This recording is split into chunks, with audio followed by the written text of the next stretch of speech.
Моя любимая метафора авторская про любовниц для продвинутых.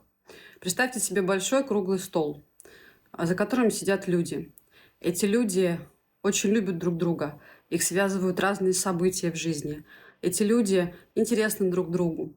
Они поддерживают друг друга. Они понимают друг друга. Эти люди готовы отдать друг за друга нечто большее, что у них есть.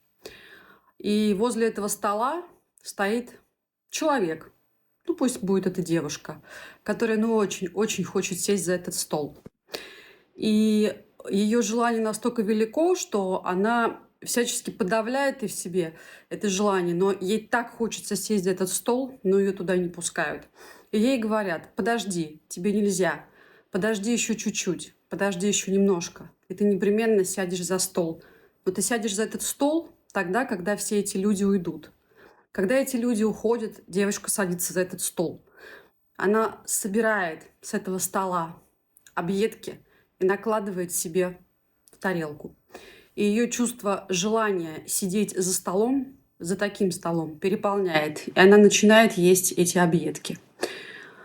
Ну а теперь можете меня тухлыми яйцами. Ожидание вечное и доедание за кем-то объедков. Но никогда не будет принятия вас для того, чтобы вы сели за этот стол.